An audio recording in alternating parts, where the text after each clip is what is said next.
నమస్తే welcome to our channel నేను పద్మిని ప్రస్తుతంతో పాటు సీనియర్ జర్నలిస్ట్ భరద్వాజ్ గారు ఉన్నారు మాట్లాడదాం సార్ నమస్తే సార్ ఆంధ్రప్రదేశ్ రాజకీయాల్లో కీలక పాత్ర పోషిస్తుంది ఏది రాజధాని అనే అంశం డెఫినెట్ గా ఈ రాజధాని అంశం అనేది ఎన్ని మలుపులు తిరిగిందో ఓసారి అమరావతి ఓసారి రకరకాల ప్రాంతాలు ప్రభుత్వం మారుతుంది అక్కడ రాజధాని కూడా మారుతుంది డెఫినెట్ గా ఇట్లాంటి ఒక కన్ఫ్యూజన్ స్టేట్ లో ఎటకేలకు టీడీపీ ప్రభుత్వం కూటమి ప్రభుత్వం ఫామ్ చేసింది ఇప్పుడు ఖచ్చితంగా అమరావతి ఫిక్స్ అనే మాటలు వినిపిస్తున్నాయి కేంద్రం కూడా గ్రీన్ సిగ్నల్ ఇచ్చింది అలాగే బోల్డ్ అన్ని సంస్థలు కూడా రాబోతున్నాయి విద్యా సంస్థలు అనుకోవచ్చు అలాగే పెట్టుబడులు కూడా రాబోతున్నాయని చంద్రబాబు నాయుడు గారు చెప్పడం జరుగుతుంది ఈ మొత్తం అంశాలని అసలు ఎలా చూడొచ్చు ఇంకా హనీమూన్ పీరియడ్ ఇంకా జస్ట్ స్టార్ట్ అయింది ఇప్పుడే ఇంత భారీ లెవెల్లో కసరత్తులు జరుగుతున్నాయి పనులు జరుగుతున్నాయి ఎలా చూడొచ్చు సార్ చంద్రబాబు నాయుడు గారు ఈసారి ఆయన ముఖ్యమంత్రిగా బాధ్యతలు తీసుకున్న దగ్గర నుంచి చాలా అలర్ట్ గా ఉంటున్నాడు పర్టికులర్ గా దీనికి రీజన్ ఏంటంటే జగన్మోహన్ రెడ్డి గారి వైఫల్యాలని ఈయన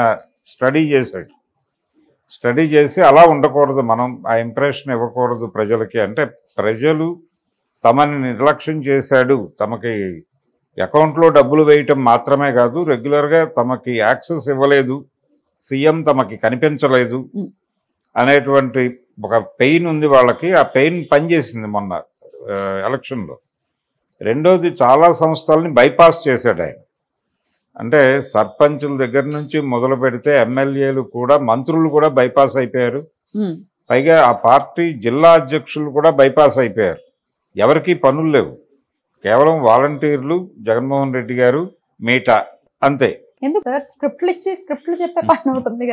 ఎవరు ఏ పని చేయలేదు అంటే సలహాదారులు ఉండేవాడు సలహాదారులు ఆయన వాలంటీర్లు ఆయన మీట నొక్కటం అనేది ఒకటే జరిగింది ప్రెస్ మీట్ లో మాట్లాడే మంత్రులు ఉన్నారు కదా సార్ ప్రెస్ మీట్లో వాళ్ళు గొడవ వేరు కానీ ఈయన ఎప్పుడు ప్రెస్ మీట్ పెట్టలేదు ఆయన 5 ఏళ్లలో ఎప్పుడు మీడియా ముందుకు వచ్చి ప్రెస్ మీట్ పెట్టడం ఇలాంటివి ఏం చేయలేదు ప్రజల దగ్గరికి వెళ్ళలేదు ప్రజల్ని అలో చేయలేదు కూడా వాళ్ళ పార్టీ జిల్లా అధ్యక్షులు కూడా సలహాదారుల దగ్గరికి వెళ్ళి ఒక్కసారి ముఖ్యమంత్రి గారిని కలపండి అని అడుక్కోవాల్సినటువంటి సందర్భం కల్పించాడు ఆయన అసలు మేజర్ గా మరి ఎవరికి ఉండేది యాక్సెస్ ఆయనతో సజ్జల రామకృష్ణారెడ్డి గారు ఇంకా కొంతమందికి ఉండేది అంతే అంతవరకే ఆ క్లోజ్డ్ సర్కిల్ వరకు మాత్రమే ఉండేది ఇంకా ఎవరైనా సరే ఇబ్బందులు పట్టమే మంత్రులు కూడా వాళ్ళ గుంటూరు జిల్లా పార్టీ అధ్యక్షుడిగా ఉన్నటువంటి డొక్కా మాణిక్యవర ప్రసాద్ గారు బహిరంగంగానే చెప్పాడు ఆ మాట మీడియా ముందే చెప్పాడు నన్ను ముఖ్యమంత్రిని కలిసి చెప్పమని నా దగ్గరికి చాలామంది విజ్ఞాపనలు పట్టుకుని వస్తారు నేను ఆయన్ని కలిసి 6 నెలలు అయింది నేనే ఒకసారి ఆయన చూడటానికి తిప్పలు పడుతున్నాను అని మీడియా ముందు మాట్లాడాడు ఆయన గుంటూరు జిల్లా అధ్యక్షుడు ఆయన ఆ తర్వాత రిజైన్ చేసి టీడీపీలోకి వెళ్ళిపోయాడు సరే ఇదంతా కూడా ఇది చంద్రబాబు నాయుడు గారు ఒక గుణపాఠంగా తీసుకుని చాలా యాక్టివ్గా ఉంటున్నాడు మొన్న పింఛను ఆయనే నేరుగా లబ్ధిదారులు ఇంటికి వెళ్ళి ఇవ్వటం మొదటిసారి కాబట్టి జరిగింది కదా సార్ ప్రతిసారి ఇదే పనులు ఉండరు కదా మొదటిసారి అయితే జనాలతో రెగ్యులర్ గా టచ్ లో ఉండాలనేది అయితే అనుకుంటున్నాడు ఆయన ఈ క్రమంలోనే ఆయన పోలవరం వెళ్ళాడు ఆ చుట్టుపక్కల గ్రామాల ప్రజల్ని కలిశాడు తర్వాత అమరావతి వెళ్ళి ఆ శంకుస్థాపన జరిగిన చోట మోకరిల్లి మరీ నమస్కారం పెట్టాడు ఆయన ఆ శంకుస్థాపన జరిగిన ప్రాంతానికి ఇవన్నీ అక్కడ కూడా జనాల్ని కలిశాడు ఆయన జనాలతో రెగ్యులర్గా కలవటం అలాగే మీడియా ముందుకు వచ్చి మాట్లాడటం ఇవన్నీ కొంచెం మనసు పెట్టి చెయ్యాలి అని అనుకుంటున్నాడు గతంలో ఆయన ముఖ్యమంత్రిగా ఉన్నప్పుడు కూడా ఎప్పుడూ అలా వ్యవహరించలేదు ఆయన మొదట ముఖ్యమంత్రి అయినప్పుడు మాత్రం ఈ జన్మభూమి పేరుతో జరిగేటువంటి కార్యక్రమాల్లో పాల్గొనేవాడు అలాగే అధికారుల్ని ప్రజల సమక్షంలో మందలించేవాడు ఇది ఆ పని కూడా ఇప్పుడు చేయట్లేదు ఆయన అధికారులతో కూడా చాలా జాగ్రత్తగా వాళ్ళ ఇగోస్ ఎక్కడ హర్ట్ కాకుండా పద్ధతిగా మాట్లాడుతున్నాడు ఇలా మారిన ముఖ్యమంత్రిగా చంద్రబాబు నాయుడు కనిపిస్తున్నాడు ఇప్పుడు ఇందులో భాగంగానే ఈ క్యాపిటల్కి సంబంధించిన ఈ మధ్య అంటే కూటమి అధికారంలోకి వచ్చాక పవన్ కళ్యాణ్కి అలాగే అంటే పర్టికులర్గా జనసేన పార్టీలో అమరావతి రాజధాని అనే విషయంలో భిన్నాభిప్రాయాలు ఉన్నాయని బయట కథనాలు మొదలైనవి ఇది వాంటెడ్గా కుకింగ్ స్టోరీస్ అనేది ఒక అభిప్రాయం ఉంది జనసేనకి టీడీపీకి మధ్య రాజధాని విషయంలో గ్యాప్ ఉంది అలాగే పవన్ కళ్యాణ్ కూడా సుముఖంగా లేడు అమరావతికి కుకింగ్ స్టోరీస్ ఎవరు కుక్ చేసి ఉండాలి స్టోరీస్ అంటే ఈ వీళ్ళ మధ్య స్ప్లిట్ రావాలి అనేటువంటి కోరికతో ఉన్న వాళ్ళు చేస్తున్నారు ఈ యాక్టివిటీ అనేది. మరి దాని గురించి వివరణ ఇవ్వాల్సిన అవసరం ఉందంటారా ఇరు పార్టీలు ఎవరైనా ఒకరు? లేదు అంటే వాళ్ళ పార్టీకి చెందినటువంటి ఒక నాయకుడు, జనసేన నాయకుడు ఒక ఆయన ఓపెన్ గానే అన్నాడు ఆ మాట. అంటే మిగిలిన ప్రాంతాలు నిర్లక్ష్యానికి గురవుతాయేమో, అభివృద్ధి అంతా ఒకే చోట మూసపోసినట్టు జరిగే ప్రమాదం ఉందేమో, ఒక్కసారి ఆలోచించుకోండి అని ఒక టోన్లో చెప్పాడు అతను. అదేంటంటే మీరు అభివృద్ధి ఒక చోట మూసపోయటం అనే పని మానేయండి అన్నాడు తప్ప అమరావతి వద్దని అనలేదు. దీన్ని ఇప్పుడు చంద్రబాబు నాయుడు గారు బాధ్యతగా అమరావతి విషయంలో ఉన్నటువంటి గందరగోళానికి తెరదించాలి అనే ఉద్దేశంతో ఢిల్లీ వెళ్ళి మొత్తానికి మోడీ గారిని వీళ్ళందరినీ కలిసి, పైగా చంద్రబాబు నాయుడు నన్ను కలిశాడని చాలా మురిసిపోతూ ట్వీట్ చేశాడు ఆయన అమిత్ షా గారు. కాబట్టి వీళ్ళందరినీ కలిసి అమరావతి మీద ఒక గ్రీన్ సిగ్నల్ తీసుకొచ్చాడు ఆయన. తీసుకురావటం మాత్రమే కాదు, ఇప్పుడు అక్కడి నుంచి ఫండ్స్ మొబిలైజ్ చేయాలి, చేసి నిర్మాణాలు ప్రారంభించాలి. అయితే ఆయన మహానగర నిర్మాణం అనే కార్యక్రమం నుంచి కూడా బయటకు రావాలి. ఇప్పుడు ఆయన అప్పుడు చెప్పిన అమరావతికి ఆయన చెప్పిన టైం ఎంత, 35 సంవత్సరాలు పడుతుంది అన్నాడు. ఆ 35 సంవత్సరాలు కూడా కంటిన్యూస్గా తెలుగుదేశం పార్టీ గెలిస్తే అని ఒక మెలిక పెట్టాడు.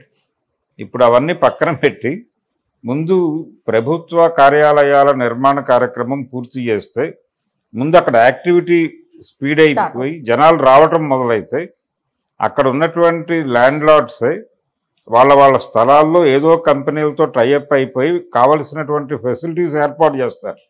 స్టార్ హోటల్స్ కావచ్చు, మరొకటి కావచ్చు. ప్రజలు వాళ్ళు స్వచ్ఛందంగా చేస్తారు, తద్వారా ఒక నగర నిర్మాణం జరుగుతుంది.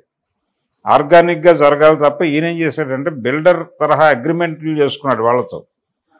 అంటే మనం ఒక స్థలం ఒక బిల్డర్కి ఇస్తే 60-40 లేకపోతే 70-30 రేషియోలో మీకు కొన్ని ప్లాట్లు ఇస్తాం, కొన్ని మేము అమ్ముకుంటామని రాస్తారండి. ఆ తరహా అగ్రిమెంట్ చేసుకున్నాడు జనాలతో చంద్రబాబు గతంలో. అవి ఎట్లాగూ క్యాన్సిల్ అయిపోయినాయి.